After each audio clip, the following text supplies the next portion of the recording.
ओम शांति। 18 नवंबर 2023।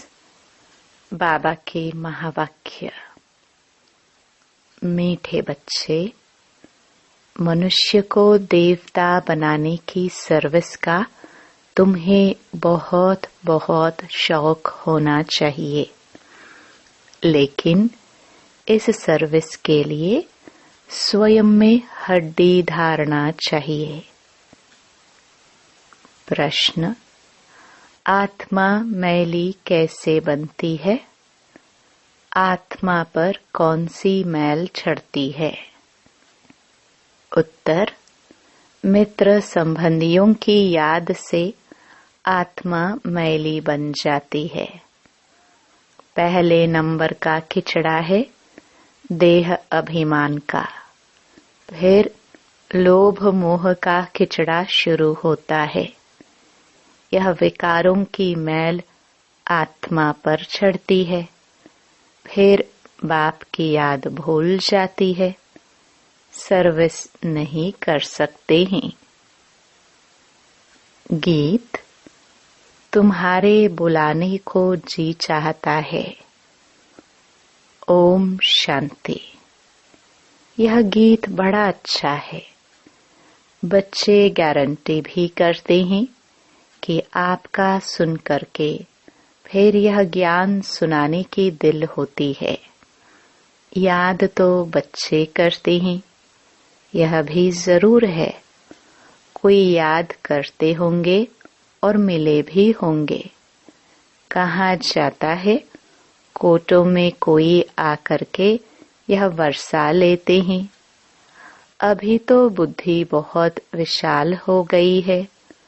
जरूर 5000 वर्ष पहले भी बाप राजयोग सिखाने आया होगा।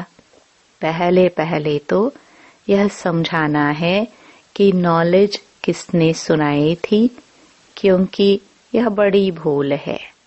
बाप ने समझाया है, सर्वशास्त्रमयी शिरोमणि गीता है भारतवासियों का शास्त्र। सिर्फ मनुष्य यह भूल गए हैं, सर्वशास्त्रमयी गीता किसने गाई और उससे कौन सा धर्म स्थापन हुआ। बाकी गाते जरूर हैं, हे भगवान आप आओ। भगवान तो जरूर आते ही हैं, नई पावन दुनिया की रचना रचने। दुनिया का ही तो फादर है ना। भक्त गाते भी हैं, आप आओ तो सुख मिले या शांति मिले। सुख और शांति दो चीजें हैं। सतयुग में जरूर सुख भी है, बाकी सब आत्माएं शांति देश में हैं। यह परिचय देना पड़े। नई दुनिया में नया भारत राम राज्य था, उसमें सुख है। तब तो राम राज्य की महिमा है। उसको राम राज्य कहते हैं तो इनको रावण राज्य कहना पड़े, क्योंकि यहाँ दुख है, वहाँ सुख है। बाप आकर सुख देते हैं। बाकी सबको शांति धाम में शांति मिल जाती है। शांति और सुख का दाता तो बाप है ना। यहाँ है अशांत दुख, तो बुद्धि में यह ज्ञान टपकना चाहिए। इसमें अवस्था बड़ी अच्छी चाहिए। ऐसे तो छोटे बच्चों को भी सिखलाया जाता है, परंतु अर्थ तो समझा ना सके। इसमें हड्डी धारणा चाहिए। जो कोई फिर प्रश्न पूछे तो समझा भी सके। अवस्था अच्छी चाहिए, नहीं तो कभी देह अभिमान में, कभी क्रोध मोह में गिरते रहते हैं। लिखते भी हैं, बाबा आज हम क्रोध में गिरा, आज हम लोभ में गिरा। अवस्था मजबूत हो जाती है तो गिरने की बात ही नहीं रहती। बहुत शौक रहता है मनुष्य को देवता बनाने की सर्विस करे। गीत भी बड़ा अच्छा है, बाबा आप आएंगे तो हम बहुत सुखी हो जाएंगे।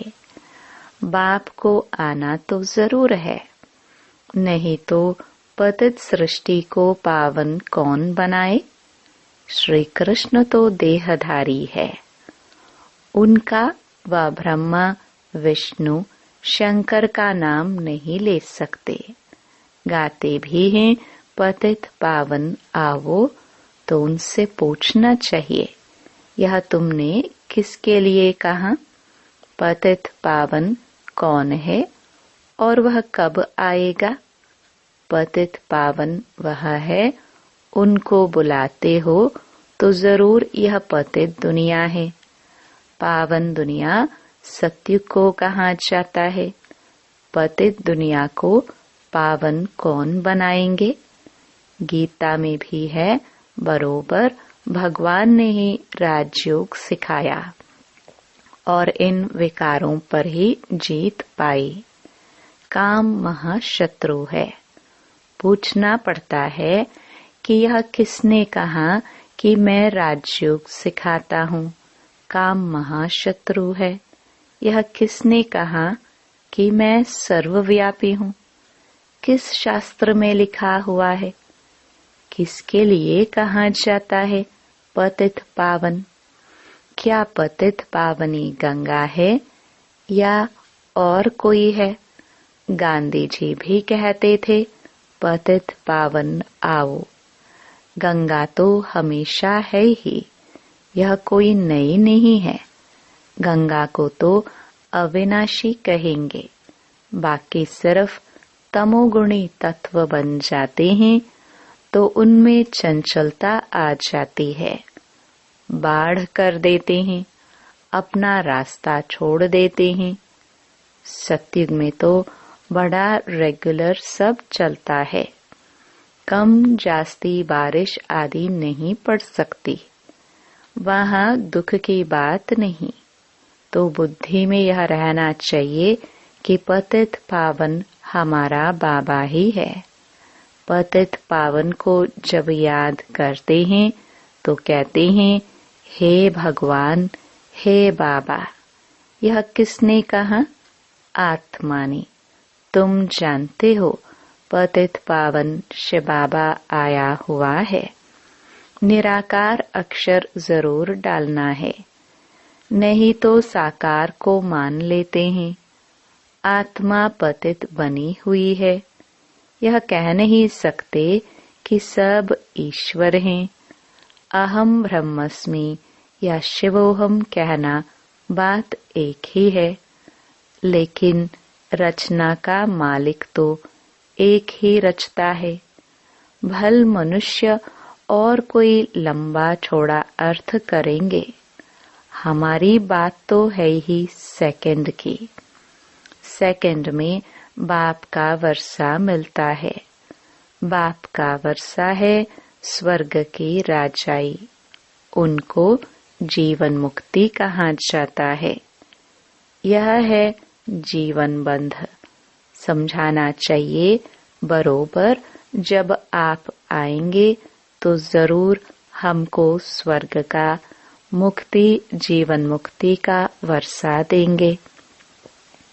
तब ही लिखते हैं मुक्ति जीवन मुक्ति दाता एक है। यह भी समझाना पड़े। सत्युग में है ही एक आदि सनातन देवी देवता धर्म। वहाँ दुख का नाम नहीं, वह है ही सुख धाम। सूर्यवंशी राज्य चलता है। फिर त्रेता में है चंद्रवंशी राज्य। फिर द्वापर में है इस्लामी बौद्धि आएंगे। सारा पाठ नोंधा हुआ है। एक बिंदी जैसी आत्मा में और परमात्मा में कितना पाठ नोंधा हुआ है। शिव के चित्र में भी यह लिखना पड़ता है कि मैं ज्योतिर्लिंगम जितना बड़ा नहीं हूँ। मैं तो स्टार मिसल हूँ। आत्मा भी स्टार है, गाते भी हैं। भ्रुकुटी के बीच में चमकता है अजब सितारा, तो वह आत्मा ही ठहरी। मैं भी परम पिता परम आत्मा हूँ, परंतु मैं सुप्रीम पतित पावन हूँ। मेरे गुण अलग हैं, तो गुण भी सब लिखने पड़े। एक तरफ शिव की महिमा, दूसरी तरफ श्री कृष्ण की महिमा। ऑपोजिट बातें ही, अक्षर अच्छी रीति लिखना पड़े, जो मनुष्य अच्छी रीति से पढ़कर समझ सके। स्वर्ग और नरक, सुख और दुख, चाहे श्री कृष्ण का दिन और रात कहो, चाहे ब्रह्मा का कहो। सुख और दुख कैसे चलता, यह तो तुम जानते हो। सूर्यवंशी है 16 कला, चंद्रवंशी है 14 कला। वह संपूर्ण सतो प्रधान, वह सतो। सूर्यवंशी ही फिर चंद्रवंशी बन जाते हैं। सूर्यवंशी फिर त्रेता में आएंगे तो जरूर चंद्रवंशी कुल में जन्म लेंगे। भल राजाई पद लेते हैं। यह बातें बुद्धि में अच्छी रीति बैठानी चाहिए। जो जितना याद में रहेगा, देही अभिमानी होगा तो धारणा होगी। वह सर्विस भी अच्छी करेंगे। स्पष्ट कर किसको सुनाएंगे, हम ऐसे बैठते हैं, ऐसे धारणा करते हैं, ऐसे समझाते हैं, ऐसे ऐसे विचार सागर मंथन करते हैं औरों को समझाने के लिए। सारा समय विचार सागर मंथन चलता रहेगा। जिनमें ज्ञान नहीं, उनकी बात तो अलग है, धारणा नहीं होगी। धारणा होती है तो सर्विस करनी पड़े। अभी तो सर्विस बहुत बढ़ती जाती है, दिन प्रतिदिन महिमा बढ़ती जाएगी। फिर तुम्हारी प्रदर्शनी में भी कितने आएंगे, कितने चित्र बनाने पड़ेंगे। बहुत बड़ा मंडप बनाना पड़े। यूं तो इसमें समझाने के लिए एकांत चाहिए। हमारे मुख्य चित्र हैं ही झाड़, गोला और यह लक्ष्मी नारायण का चित्र। राधे कृष्ण के चित्र से इतना समझ नहीं सकते कि यह कौन है। इस समय तुम जानते हो कि हमको अब बाप ऐसा पावन बना रहे हैं। सब तो एक जैसे संपूर्ण नहीं बनेंगे। आत्मा पवित्र होगी, बाकी ज्ञान थोड़े सब धारण करेंगे। धारणा नहीं होती तो समझा जाता है यह कम पद पाएंगे। अभी तुम्हारी बुद्धि कितनी तीक्ष्ण हो गई है। नंबरवार तो हर क्लास में होते ही है। कोई तीखे, कोई ढीले, यह भी नंबरवार हैं। अगर कोई अच्छे आदमी को 3rd ग्रेड समझाने वाले मिल जाए तो वह समझेंगे यहाँ तो कुछ है ही नहीं। इसलिए पुरुषार्थ किया जाता है कि अच्छे आदमी को समझाने वाला भी अच्छा दिया जाए। सब तो एक जैसे पास नहीं होंगे। बाप के पास तो लिमिट है। कल्प कल्प इस पढ़ाई की भी रिजल्ट निकलती है। मुख्य 8 पास होते हैं, फिर 100, फिर हैं 16,000, फिर प्रजा। उनमें भी साहूकार गरीब सब होते हैं। समझा जाता है इस समय यह किस पुरुषार्थ में है, किस पद को पाने लायक हैं। टीचर को पता तो पड़ता है। टीचर्स में भी नंबरवार होते हैं। कोई टीचर अच्छा है तो सब खुश हो जाते हैं कि यह पढ़ाते भी अच्छा है, प्यार भी अच्छा करते हैं। छोटे सेंटर को बड़ा तो कोई बड़ा टीचर ही बनाएगा ना। कितना बुद्धि से काम लेना पड़ता है। ज्ञान मार्ग में अति मीठा बनना है।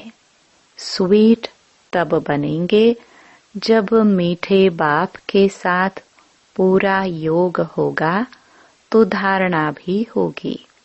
ऐसे मीठे बाबा से बहुतों का योग नहीं है, समझते ही नहीं। गृहस्थ व्यवहार में रहते बाप से पूरा योग लगाना है। माया के तूफान तो आएंगे ही। कोई को पुराने मित्र संबंधी याद आएंगे, कोई को क्या याद पड़ता रहेगा। तो मित्र संबंधियों आदि की याद आत्मा को मैला करा देती है। किचड़ा पड़ने से फिर घबरा जाते हैं। इसमें घबराना नहीं है, यह तो माया करेगी। खिचड़ा पड़ेगा ही हमारे ऊपर। होली में खिचड़ा पड़ता है ना। हम बाबा की याद में रहे तो खिचड़ा नहीं रहेगा।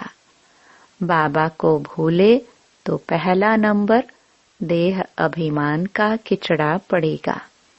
फिर लोभ मोह आदि सब आएंगे। अपने लिए मेहनत करनी है, कमाई करनी है और फिर आप समान बनाने की मेहनत करनी है। सेंटर्स पर सर्विस अच्छी होती है। यहाँ आते हैं तो कहते हैं हम जाकर प्रबंध करेंगे, सेंटर खोलेंगे। यहाँ से गए खलास। बाबा खुद भी कह देते हैं तुम यह सब बातें भूल जाएंगे। यहाँ तो भट्ठी में रहना पड़े जब तक समझाने लायक हो जाए। शिव बाबा का तो सबसे मीठा कनेक्शन है ना। समझ सकते हैं किस प्रकार की सर्विस करते हैं। स्थूल सर्विस का इजाफा मिलता अवश्य है। बहुत हड्डी सर्विस करते हैं, परंतु सब्जेक्ट तो है ना।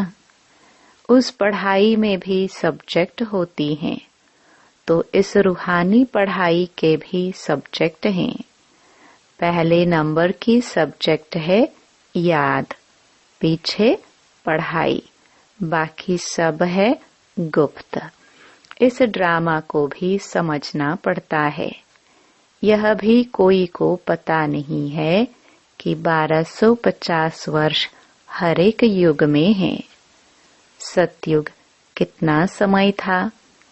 अच्छा, वहाँ कौन सा धर्म था? सबसे जास्ती जन्म यहाँ किसके होने चाहिए? बौद्धि, इस्लामी आदि इतने जन्म थोड़े लेंगे। किसकी बुद्धि में यह बातें नहीं है? शास्त्रवादियों से पूछना चाहिए कि तुम भगवानुवाच किसको कहते हो? सर्वशास्त्रमयी शिरोमणि तो गीता है।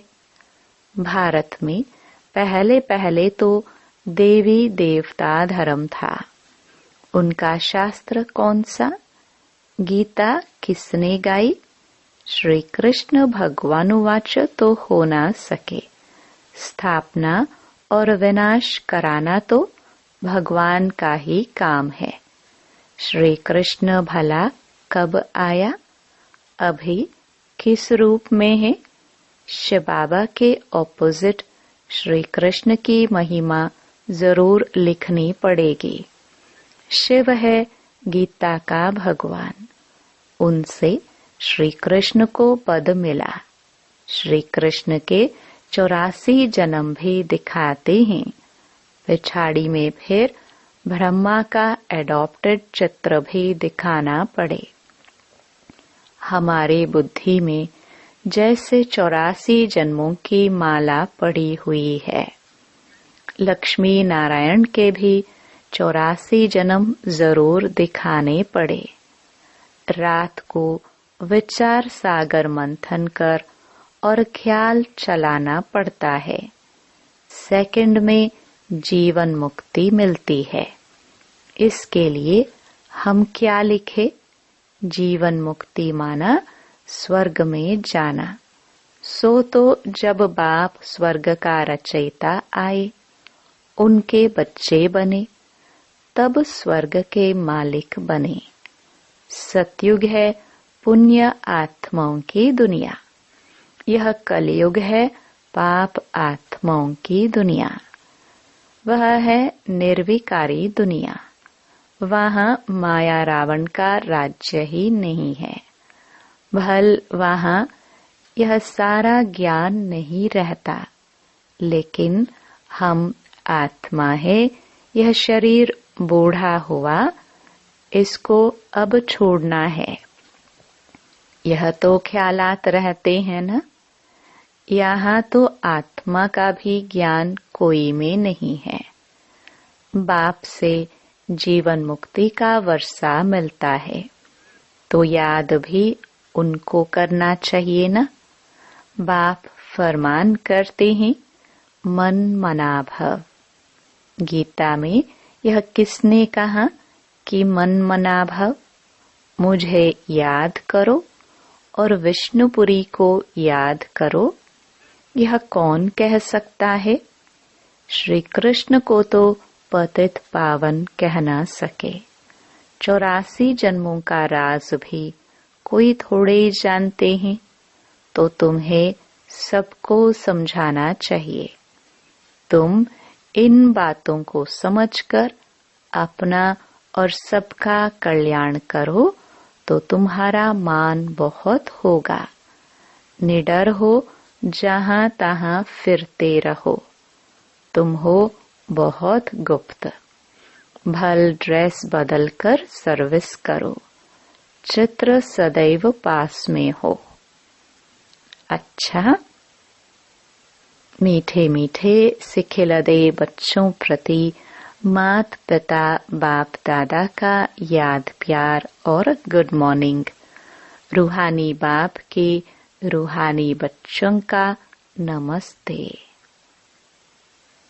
धारणा के लिए मुख्य सार। पहला, मीठे बाप से पूरा योग लगाकर अति मीठा और देही अभिमानी बनना है। विचार सागर मंथन कर पहले स्वयं धारणा करनी है, फिर दूसरों को समझाना है। दूसरा, अपनी अवस्था मजबूत बनानी है, निडर बनना है। मनुष्य को देवता बनाने की सर्विस का शौक रखना है।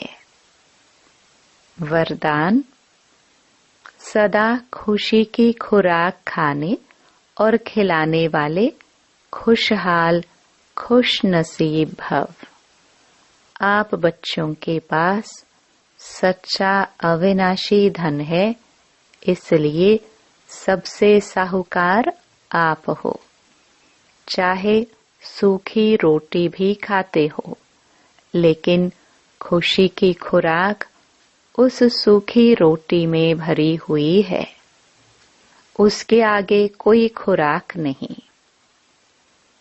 सबसे अच्छी खुराक खाने वाले, सुख की रोटी खाने वाले आप हो, इसलिए सदा खुशहाल हो। तो ऐसे खुशहाल रहो जो और भी देखकर खुशहाल हो जाए। तब कहेंगे खुशनसीब आत्माएं। स्लोगन, नॉलेजफुल वह है जिसका एक भी संकल्प व बोल व्यर्थ न जाए। ओम शांति।